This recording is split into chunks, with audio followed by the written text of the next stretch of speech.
কত সৌভাগ্য আমাদের ইসলামের মতো একটা ধর্ম পেয়েছি।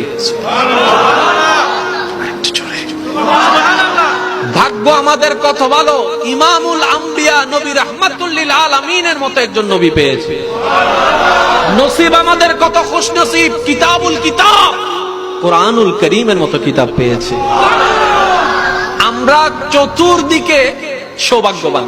এবার আসুন একটু মনোযোগ। কিছুদিন আগে আমরা শুনেছি, দেখেছি মিডিয়ার মাধ্যমে, সুইডেনের মতো একটি জায়গায় অনুমতি সাপেক্ষে ইসলাম ধর্মের ধর্মীয় গ্রন্থ কোরআনকে পোড়ানো হয়েছে।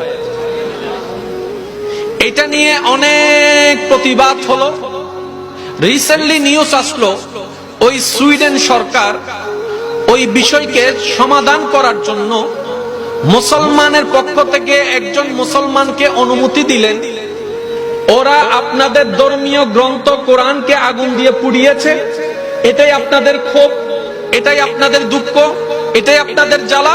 ঠিক আছে, আমরা সুইডেন সরকার আপনাদেরকে একটু সুযোগ দিলাম, আপনাদের পক্ষ থেকে যে কোনো একজন মুসলমানকে আমরা অনুমতি দিলাম, ওই মুসলমান জনসম্মুখে এসে সবার সামনে, মিডিয়ার সামনে, পুলিশের সামনে, সবার সামনে ওই ব্যক্তিদের ধর্মীয় গ্রন্থ পোড়ানোর অনুমতি আমরা দিলাম।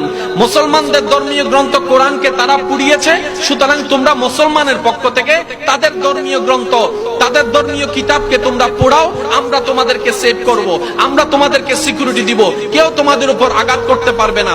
সবকিছু প্রস্তুতি হয়ে গেল। এই রিসেন্টলি নিউজ আপনাদের সকলেরই জানা আছে, শুধু আমি একটু স্মরণ করিয়ে দেওয়ার জন্য বলার চেষ্টা করছি। যখন এই প্রস্তুতি করা হলো, মিডিয়া প্রস্তুত হলো, আর্মি প্রস্তুত হলো, পুলিশ প্রস্তুত হলো, প্রশাসন প্রস্তুত হলো, সরকার মহল প্রস্তুত হলো, সবাই আসলো। কি ঘটে আজকে একটু দেখতে চাই। এবার সেই মুসলমান প্রতিনিধি ওনাদের সবার সামনে গেল। সবার মনের ধারণা, যেহেতু কোরআনকে তারা জ্বালিয়েছে, আজকে হয়তো এই মুসলমান রাগবশত তাদের সব কিতাবকে জ্বালিয়ে ফেলবে, এটাই হয়তো দেখার মিলবে। সব মিডিয়া প্রস্তুত, কিন্তু সেই মুসলমান নবীর উম্মত, রাহমাতুল লিল আলামিন নবীর উম্মত এমন দৃশ্য দেখিয়েছে, বিশ্ববাসী অবাক হয়েছে। দৃশ্যটা কি ছিল? ওনাকে পোড়ার অনুমতি দিল, আগুনের ব্যবস্থা করে দিল, কিতাবের ব্যবস্থা করে দিল। উনি সেই